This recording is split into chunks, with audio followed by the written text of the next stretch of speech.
और ऐसे परिवर्तन जो है बौद्धों का हुआ।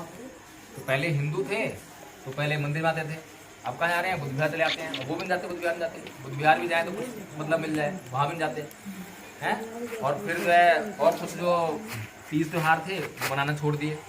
अब जो है बुद्ध पूर्णिमा भी सेलिब्रेट कर लेते हैं और बाबा साहब जयंती मना लेते हैं। इतने तो अंतर हुआ। तो इस अंतर से हमारे जीवन में क्या बदलाव आ रहा है? कोई बदलाव आ रहा है क्या? आए। तो धर्म का परिवर्तन आखिर है क्या, ये हमने समझा ही नहीं। धर्म का परिवर्तन होता है स्वभाव का परिवर्तन। अगर हमारे स्वभाव में कोई परिवर्तन नहीं हो रहा है, हम जैसे हिंदू धर्म में गुस्सा करते थे और उतने ही गुस्सा हम बौद्ध बन के भी करते हैं, तो काय के बौद्ध और काय का परिवर्तन? कोई परिवर्तन हुआ क्या? इसलिए जो है मैंने बहुत सोचा, बहुत विचार किया और ये देखा मैंने कि बौद्ध धर्म की जो है असली शिक्षा, असली ज्ञान, उससे जो है भारत भूमि जो है वंचित हो गई है। भारत में ही बुद्ध पैदा हुए नहीं हुए? यहाँ पे सबको जानकारी है कि मैं गलत कह रहा हूँ? बुद्ध जो है भारत में पैदा हुए या नेपाल में पैदा हुए? कौन कह रहा है? और कौन कह रहा है? बुद्ध जो है भारत में ही पैदा हुए भाई। नेपाल में सिद्धार्थ पैदा हुए थे। बोधि कहाँ पे आई?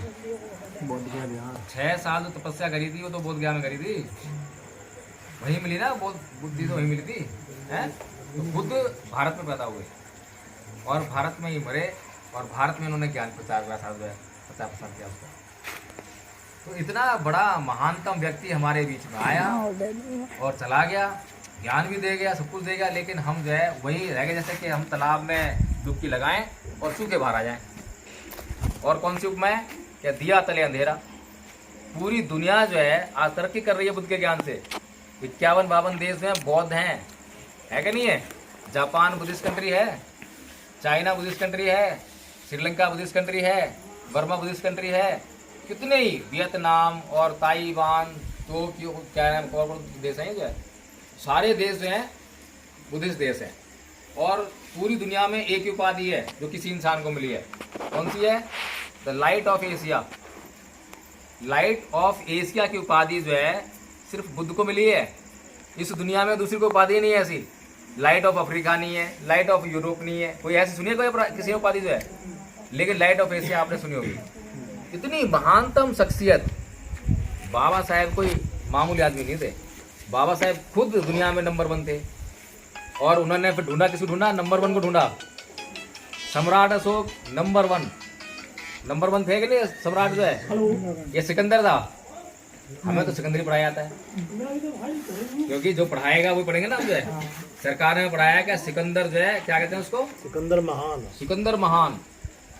लेकिन कभी ये नहीं बताया क्या सम्राट अशोक महान। सिकंदर ने छोटी सी भूमि जीती और उसको बोल दिया सिकंदर महान। और सम्राट अशोक ने तलवार त्यागने के बाद अपने साम्राज्य का विस्तार किया।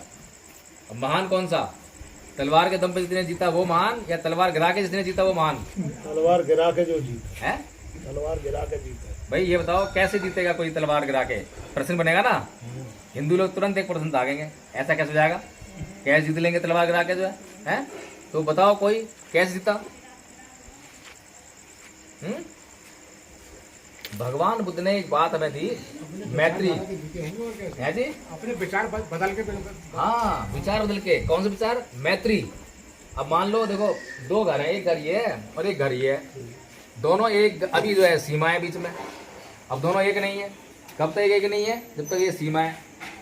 अब इस घर में कोई दुख तकलीफ हुई, मान लो क्या इस घर में जो है खाने के लिए सामान नहीं है, लोग भूखे हैं। इस घर में जो सामान है खाने का, तो जैसे ही मालूम पड़ा कि उसमें सामान नहीं है, ये सामान लेकर वहां पहुंच गए, चलो भी खाना खाओ। जब इस घर में तकलीफ आई तो वो उस तकलीफ दूर करने के लिए तुरंत आ गए, उस सामान है उसके पास। तो इनके पास जो साधन है, उनके पास जो साधन है, एक दूसरे प्रयोग में ला रहे हैं। जब एक दूसरे प्रयोग में ला रहे हैं तो सीमा का मतलब क्या रह गया? कुछ रह गया क्या? जब मर्जी आओ जी, जब मर्जी जाओ, घर भी खुले हैं, दरवाजे भी खुले हैं, ऐसे सीमाएं बदली थी। जब सम्राट अशोक थे, दूसरे राजाओं के लिए हमेशा दया के भाव से, मैत्री भाव से, करुणा के भाव तैयार थे। लो जी साटा, हमारे पास ये है, तुम्हारे पास ये, तुम ले आओ, तुम ये ले जाओ, जब मर्जी आओ, जब मर्जी जाओ, हो गई सीमा समाप्त। अब बताओ कितना आसान तरीका है। और पूरी दुनिया में शांति फैल रही थी या अशांति फैल रही थी? युद्ध हो रहे थे, कोई युद्ध खत्म हो रहे थे। यही एक ऐसा रास्ता है जिससे समाज सुखी हो सकता है। लेकिन कुछ करप्ट माइंड के लोग, दूषित मानसिकता के लोग जो उसके बाद आए और जो क्रांति बुद्ध ने की थी, उस क्रांति को जो सम्राट अशोक ने आगे बढ़ाया था, उसके ऊपर प्रति क्रांति कर डाली, काउंटर रिवॉल्यूशन कर दिया, उसको दबाने का काम कर। और उसके बाद जो है बौद्ध धर्म जो है धीरे धीरे धीरे धीरे यहाँ से ऐसा लगा जैसे था ही नहीं यहाँ पे जो है। और बाबा साहेब ने बड़ा अध्ययन करा, बड़ी जांच करी, बड़ी खोजबीन करी और फिर ये निष्कर्ष पहुंचे कि भाई इस भारत का असली धर्म तो बौद्ध धर्म है। और कितना बड़ा धर्म है बौद्ध धर्म यहाँ भारत का, जहाँ से तुम खुदाई करोगे वहीं से बुद्ध की मूर्ति निकलते हैं। आज तक किसी ने खुदाई में कोई दूसरी मूर्ति निकलते हुए देखी है क्या? आप जो है आर्कोलॉजिकल सर्वे ऑफ इंडिया है, उसकी जो किताबें हैं उसको पढ़ो, साइट पे जाके देखो क्या उसने जहाँ जहाँ खुदाई करी है उसमें अगर कुछ निकला है तो उसमें क्या निकला है। कभी मथुरा के म्यूजियम चले आना, मथुरा में म्यूजियम है, सरकारी म्यूजियम, वहां चले आना, वहां पूरे म्यूजियम में जो है बुद्ध की मूर्ति के अलावा दूसरी मूर्ति कोई नहीं है। अब बताओ मथुरा क्या के लिए प्रसिद्ध है? मथुरा, वृंदावन, गोवर्धन है, मूर्ति की निकलनी चाहिए वहाँ पे है। और वो म्यूजियम में मूर्ति किसी निकल रही है? बुद्ध की। तुम कहीं भी चले जाओ, सारनाथ चले जाओ, गया चले जाओ और नालंदा चले जाओ, जमीन खुदाई नहीं हो रही है, खुदाई बंद करी सरकार ने, डर के मारे जाए। सरकार डर गई इस बात से कि अगर ये दुनिया को मालूम पड़ गया तो दुनिया को मालूम पड़ रहा है। और सारी खुदाई जितनी करी है ना, वो सारी खुदाई अंग्रेजों ने करी है। लॉर्ड कनिंघम जो बोध गया मंदिर था, इतना विशाल का मंदिर, पत्थर का बना हुआ है और पूरा जो है जमीन से उसे मिट्टी से ढक दिया था ब्राह्मणों ने। और एक जो है पुरोहित जो है वहाँ बैठ के थोड़ा सा वो छोटी सी निकलती थी उसकी जो है मंदिर की, और वहाँ पे पूजा करवाता था, वो जो है ब्राह्मणी कर्मकांड करवाता था। तो वहाँ जो है यहाँ पे आया था एक यात्री फाइयान, और उसने किताब लिखी थी, और 3 यात्री, और उसने उस किताब में लिखा कि यहाँ से इस दिशा में इतने किलोमीटर जाओगे तो यहाँ पे बुद्ध मंदिर है जो कि सम्राट अशोक ने बनवाया है। अब वो लॉर्ड कनिंघम जो है कई बार आए वहाँ, जो देख के जाए, यहाँ तो कुछ है नहीं। कई बार उसने बोला भाई पॉइंट तो यही है, जगह तो यही है, लेकिन दिखाई दिया। उसने फिर दिखाई दी छोटी सी जो है कुछ है, यहाँ खुदाई करनी चाहिए। तो वो जो पुरोहित था वहाँ पे जो है महंत, उससे उसने बोला कि भाई यहाँ पे ऐसे ऐसे मंदिर है खुदाई, तो उन्होंने उसको मार पीट के भगा दिया। फिर वो कलकत्ता में सुप्रीम कोर्ट था, वहाँ गया, वहाँ से आदेश लेकर आया, कुछ पैसे भी लेकर आया, तो वहाँ खुदाई शुरू करवाई। आदेश लेने के बाद, फौज लेने के आने के बाद, और जब खुदाई में पूरा का पूरा मंदिर, कभी जाओ बोध गया जो है, देखो कितना विशाल मंदिर जो है, एक मंदिर नहीं, मंदिरों की बहुत श्रृंखला है वहाँ जो है, तो पूरा का पूरा मंदिर जमीन से निकाला, कितना बड़ा महान काम करा। लेकिन अंग्रेजों को आपके लिए जो बताया जाता है कि वो आपके दुश्मन थे, असली दुश्मन को तो हम भूल गए, और जो नकली दुश्मन है, जो हमारा दोस्त बन के आया था इस देश में जो है, हमने उसको दुश्मन मान लिया, क्योंकि किताब पर आया ही गया। अगर अंग्रेज यहाँ पर नहीं आते तो ज्योतिबा फूले को पढ़ने का मौका नहीं मिलता, और ज्योतिबा फूले को पढ़ने का मौका नहीं मिलता तो बाबा साहेब कभी पढ़ नहीं पाते, और अगर बाबा साहेब नहीं पढ़ पाते तो संविधान नहीं मिलता तुम्हें। और आज ऐसे नहीं घूम रहे होते, इतने आराम से हम बातचीत नहीं कर रहे होते। फिर हमने आज की डेट में जो हमें संविधान में अधिकार मिले थे, अपने ही हाथों से वो गवा दिए, किसी न किसी लालच में आके, किसी न किसी लालच में आके गवा दिए। और आज जो है ऐसी हालत बन गई है कि आप वोट दे रहे हो, क्या नाम है, अपने आदमी को, और वोट जा रहा है दूसरे आदमी को। और सुनने में तो यहाँ तक आया है कि छतारी का हमारा जो अभी चुनाव हुए, यहाँ पे वो प्रत्याशी जीत गया था, लेकिन उसके बेटे को मतलब लेकर जो धमकी दी उसको, क्या तेरा बेटा चाहिए या चुनाव जीत चाहिए, तो उसने सरेंडर कर दिया, गुंडागर्दी भी आ गई है। क्योंकि डीएम को पावर होती है ना डिक्लेयर करने की, जो है वो जिसको डिक्लेयर कर दिया, साइन कर दिया, खत्म बात। एडमिशन कब्जा कर लिया, वोटिंग मशीन कब्जे में कर लिया, बताओ कैसे लड़ोगे। जो हमारे को इतने आराम का जो मामला दिया था, सिस्टम दिया था बना के, कि केवल वोट की ताकत से आप जो है व्यवस्था को बदल सकते हो, वो हमने अपने ही हाथों से दुश्मन के हाथ में दिए दी है। और आज फिर जो है 2024 सरकार बननी है आपकी जो है, और उसके बाद क्या होना है उसकी कल्पना भी आप शायद नहीं करते होंगे। अभी गाय का मामला देख रहे हो आप, जो पहला पॉइंट था, गाय जो है, पहली बात तो मुझे लगता है कि जानवर छोड़ी जा रही है। दूसरा मुझे लगा जा रहा है कि अगर छोड़ी नहीं जा रही है, रोकी नहीं जा रही है, और रोकी नहीं जा रही है तो इसलिए रोकी नहीं जा रही है क्योंकि आपका समाज जो है गरीब है। वो जो 15% समाज है वो गरीब नहीं है, नुकसान झेलने की ताकत आप में नहीं है, उसमें तो है। तो नुकसान अगर बम फोड़ दिया जाए कहीं पे जो है, और बराबर नुकसान हो, तो नुकसान झेलने वाला जो व्यक्ति होगा वो बचा रहेगा, और जो नुकसान झेलने वाला व्यक्ति नहीं है वो मारा जाएगा। ऐसा ही है ना। तो ये तो षड्यंत्र समझ में आना चाहिए। कितनी मतलब बारीक बातें हैं जो हम समझ नहीं पा रहे हैं। फिर हमारे बीच में जो है, हमारे तो अपने थे ही गद्दारी करने वाले जो है, फिर बीच में एक और टुकड़ा डाल दिया कि भाई असपा और बसपा। चलो ये राजनीति बात होगी, अब राजनीति बातें हम बंद कर दें, ये नहीं करनी चाहिए, आप लोग दिमाग लगाना है। बातें करने के लिए बहुत कुछ हैं, लेकिन हम यहाँ पे आए हैं धार्मिक कार्यक्रम करने के लिए। और हमने जो है दिल्ली में एक ट्रस्ट का निर्माण करा। उस ट्रस्ट का नाम है धम्मपथ ट्रस्ट, धम्मपथ ट्रस्ट। और उसके माध्यम से बहुत सोच करा, बहुत विचार करा कि भाई क्या करना चाहिए, कैसे करना चाहिए। तो मैंने जितना अध्ययन करा था, मैंने ये सोचा, मैंने ये जाना कि पूरी दुनिया जो है सुख के पीछे भाग रही है। सुख, हैप्पीनेस, सुख, हैप्पीनेस। बौद्ध लोग भी जो है इसी की बात करते हैं, सुख की बात करते हैं, हैप्पीनेस की बात करते हैं। तो मैंने दिमाग लगाया, भाई बुद्ध ने जो है, बुद्ध से पहले जो ऋषि मुनि थे वो भी सब सुख की चाह कर रहे थे। कोई उर्वशी को ढूंढ रहा था, कोई जो है स्वर्ग को ढूंढ रहा था, कोई सुख को ढूंढ रहा था, ये ढूंढ रहा था ना। हर किसी को सुख चाहिए था। और खाली मनुष्य नहीं, जितने भी प्राणी हैं, जीव जंतु हैं, सब सुख ढूंढते हैं। और सुख किसी को नहीं मिला आज तक। मिला किसी को स्वर्ग नहीं मिला, किसी को अप्सरा नहीं मिली, किसी को सुख नहीं मिला। और इनके चक्कर में बर्बाद दुख में पड़ते गए दुख में जो है। अप्सरा आ गई, तपस्या भंग हो गई, दुख मिला है। तो ये होता रहा। लेकिन जब बुद्ध आए तो बुद्ध ने क्या खोजा? बुद्ध किसकी खोज में गए? सुख की खोज में गए थे क्या? स्वर्ग की खोज में गए ना। बुद्ध गए दुख की खोज में। और उन्होंने दुख को परिभाषित किया कि जाति भी दुखा, जरा भी दुखा, व्याधि भी दुखा, मणाप भी दुखा, शोक परिदेव दो मनुष्य उपाया सापी दुखा, पिये ही विपयोगो दुखो, अपिये ही संपयोगो दुखा, यम्पि छंगने लपति तम्पि दुखम, संख्यतेन पच्चुपादान खंदापि दुखा। कि जन्म लेना दुख है, रोग दुख है, बुढ़ापा दुख है, मृत्यु दुख है, जो चीज़ें हमें चाहिए वो नहीं मिलती तो दुख होता है, प्रियजन जब बिछड़ जाते हैं तो दुख होता है, अप्रियजन जिनको हम नहीं चाहते हैं जब वो मिल जाते हैं तो दुख होता है। कुल मिलाकर ये जो हमारे 5 स्कंदों से निर्मित जो शरीर है, ये दुखों का घर है। दुख को बुद्ध ने परिभाषित करके दिखाया। इससे पहले जो सुख की खोज में लोग ढूंढ रहे थे, खोज रहे थे सुख को, जो है वो सुख को कभी परिभाषित नहीं कर पाए। किसने करा परिभाषित? बताया कि सुख क्या है? नहीं किया। अब आपके घर में अगर कोई सामान रखा है, मान लो मोबाइल रखा है घर में और बहुत सारा सामान रखा है, और मैं आपको जो है मोबाइल लाने के लिए बोल दूं कि भाई जाके मोबाइल ले आओ, ले आओगे मोबाइल? कभी आपने मोबाइल देखा नहीं है, ना उसके बारे में सुना है, ना मैंने बताया आपको, ले आओगे मोबाइल निकाल के? कभी नहीं ला पाओगे।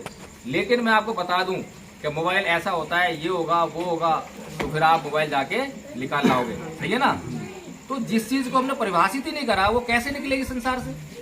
सुख के पीछे लोग भाग रहे हैं, लेकिन सुख को परिभाषित नहीं करा किसी ने, क्योंकि सुख को परिभाषित करा ही जा सकता, सुख को परिभाषित नहीं करा।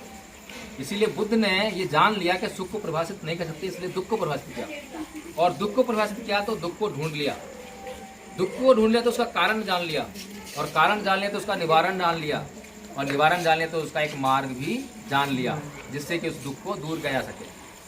तो बुद्ध ने जो है हमारे सामने इतना बड़ा मार्ग प्रशस्त कर दिया कि हम अपने जीवन में आने वाले हर कष्ट को उस मार्ग पर चल के नष्ट कर सकते हैं। लेकिन जरूरत इस बात की है कि हम पहले बुद्ध की शरण में जाएं।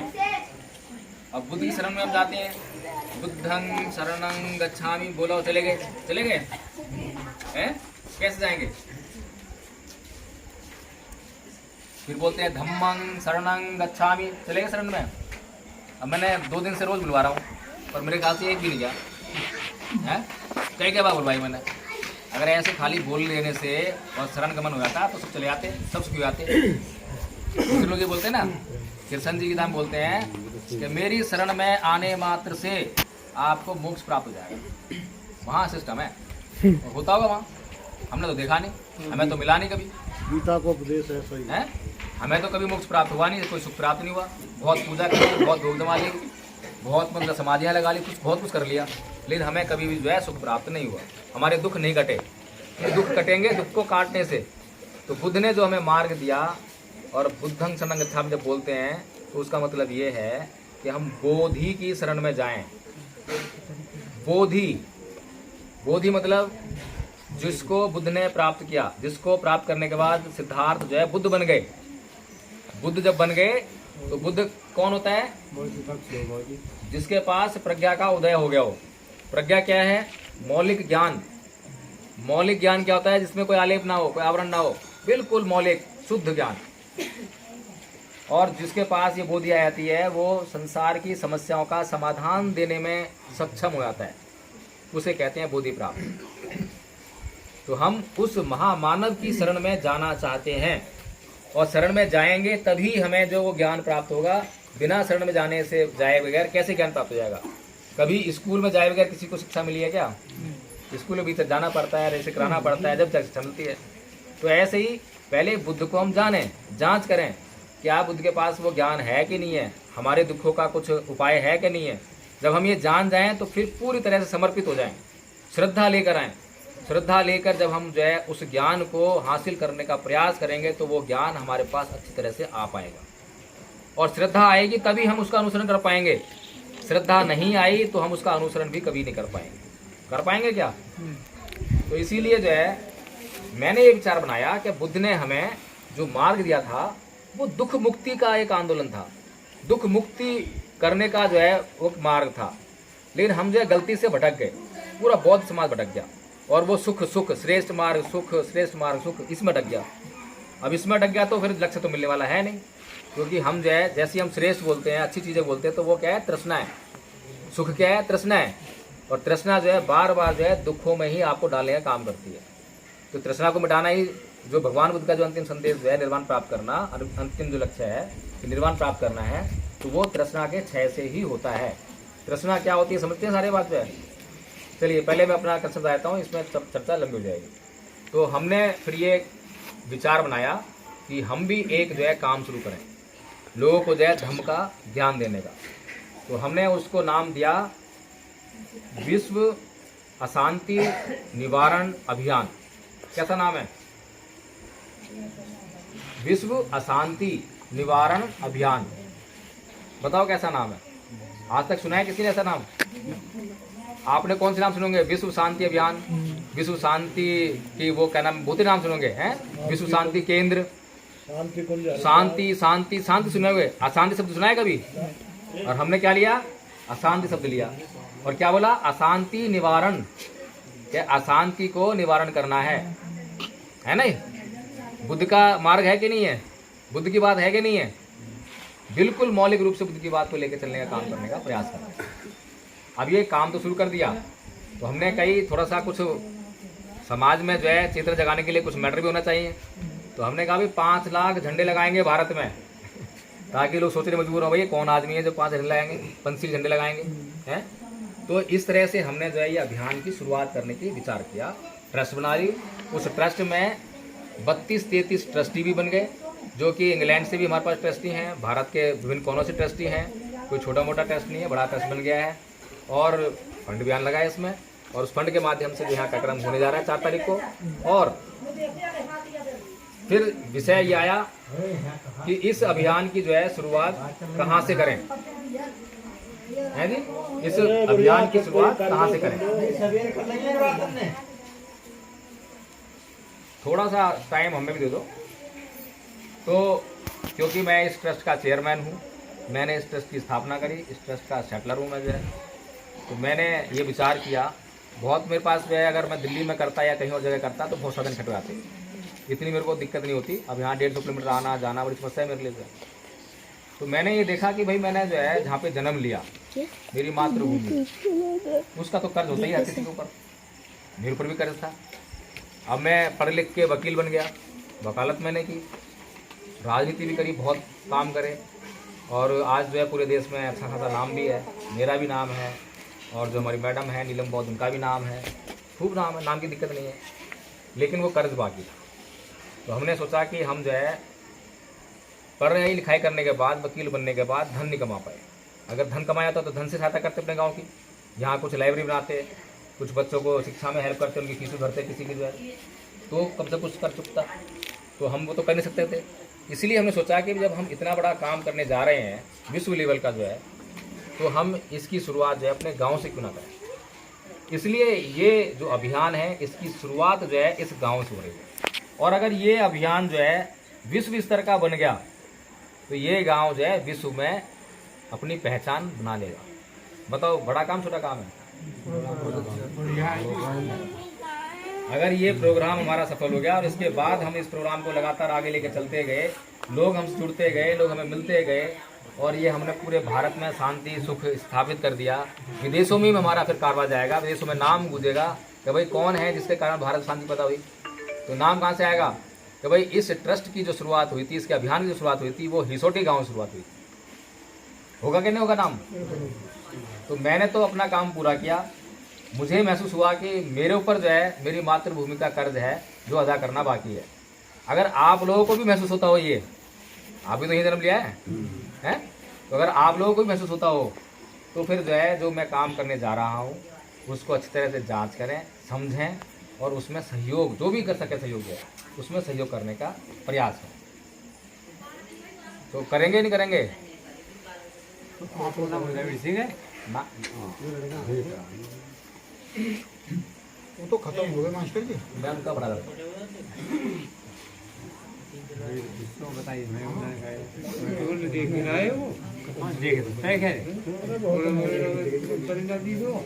हाँ जी बताओ, अब क्या कुछ मैंने पूछा है? ओए भवन भी बंद साथ दोगे नहीं दोगे? भवन पूछ के बंद कैसे साथ दोगे? भवन पूछ के अब बंद मेरी बातें सुनी, 1 घंटा मैं बोल लिया, मजा आ गया होगा सुनने में जो बातें जो है, तो जोश भी आ गया कुछ और कुछ बात दिमाग में कौन दी होगी तो यहाँ हाँ कर ली तुमने। अब वो तो पता लगे कल जब काम करने की बारी आएगी पता लगती है। अब यहाँ तो बैठ के मैं 10 बातें बताऊंगा किसी ने सीढ़ी को और नशा नहीं कर रखा उसने,